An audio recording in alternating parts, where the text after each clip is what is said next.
बिस्मिल्लाहिर रहमानिर रहीम। सबक नंबर 21 आयात করার কায়দা। सबक नंबर 21 আয়াত করার কায়দা। চলেন এখানে একটু দেখে নেন। এখানে পড়ার কিছু নেই, শুধু একটু বুঝে নেওয়ার। এই গোল চিহ্নটা দেখতে পাচ্ছেন ভাই? এই চিহ্নটা দ্বারা আয়াত বোঝায়। মানে এখানে যে আয়াতের শেষে, যেমন এই আয়াতের শেষে এই গোল চিহ্নটা থাকবে, এখানে থামতে হবে। যেমন আলামিন, আলহামদুলিল্লাহি রাব্বিল আলামিন।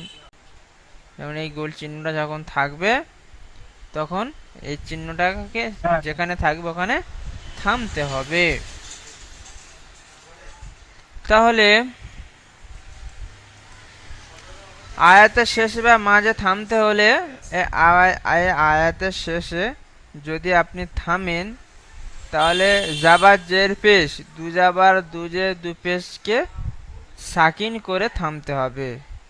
এই দু পেশ, দুজের এবং জাবার জের পেশ দুটোই সব দুটো যেগুলো আছে সেগুলো একটা করে থামতে হবে এবং সাকিন করে থামতে হবে। আয়াতের শেষে বা মাঝে থামতে হলে জাবা জের পেশ, দুজের দু পেশ থাকলে সেখানে সাকিন করে থামতে হবে। সেখানে সাকিন করে থামতে হবে।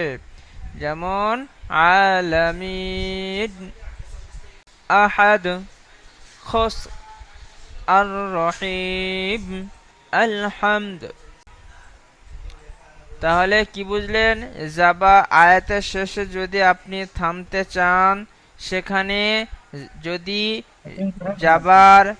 জাবার জের পেশ, দুজের দু পেশ থাকলে সেখানে সাকিন করে থামতে হবে। যেমন আলামিন, আর রহিম, আলহামদ, আহাদুন, খসর।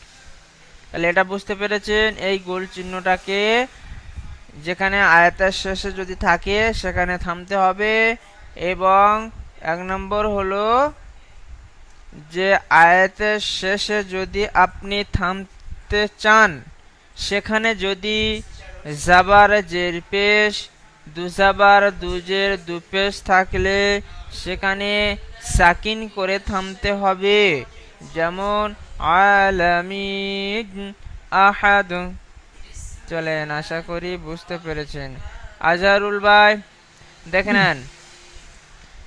এই ওয়ালাইকুম আসসালাম ওয়া রাহমাতুল্লাহি ওয়া বারাকাতুহু। এই গোল চিহ্নটা যদি আয়াতের শেষে থাকে, এই চিহ্নটার দ্বারা বোঝা যায় যে এখানে থামতে হবে। এই গোল চিহ্নটা আয়াতের শেষে থেকে থাকে, তো এখানে আপনারা কি করবেন? থামবেন, দাঁড়াবেন, যেটাই বলেন। এবং এক নম্বর কায়দা হলো আয়াতের শেষে যদি আপনি থামতে চান, সেখানে যদি জাবার জের পেশ, দু জাবার দুজের দু পেশ যদি থাকে সেখানে সাকিন করে থামতে হবে। যেমন আলামিন, ঈদ, আহাদুন, খসর, আর রহিম, আলহামদ। তাহলে এক নম্বর কায়দাটা আপনারা বুঝতে পেরেছেন আশা করি। দু নম্বর কায়দা হলো আয়াতের শেষে যদি দু জাবার থাকে, সেখানে এক জাবার বলে গণ্য করে পড়তে হবে, এক জাবার করে পড়তে হবে এবং এক আলিফ পরিমাণ টান দিয়ে পড়তে হবে। যেমন ইন্না মাআল উসরি ইসরা। এক জাবার বাদ দিলে এক জাবার থাকলে আলিফ মাদ্দা হয়ে যাচ্ছে। এক আলিফ পরিমাণ টান দিয়ে পড়তে হবে। এই দেখেন, এই গোল চিহ্নটা এসেছে, এখানে থামতে হবে। যেমন ইন্না মাআল উসরি ইসরা, ইসরন আছে, কিন্তু এখানে ইসর এক জাবার পড়তে হবে। দুজাবার আয়াতের শেষে যদি দুজাবার দুজের দুপেশ দুজাবার থাকলে এক জাবার গণ্য করে পড়তে হবে।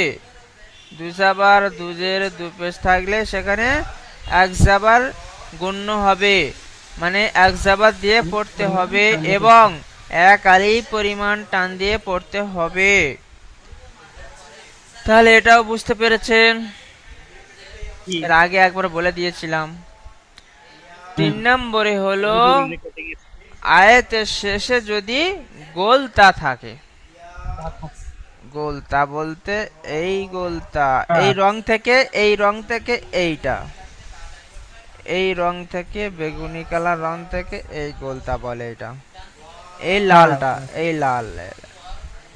এই আয়াতের শেষে যদি গোলতা থাকে সেটি হা সাকিনের মতো পড়তে হবে। হা সাকিন বলতে কিরকম, হা উচ্চারিত হবে এবং সাকিনও উচ্চারিত হবে। তাহলে কি হবে, কিভাবে পড়তে হবে? জারিয়া।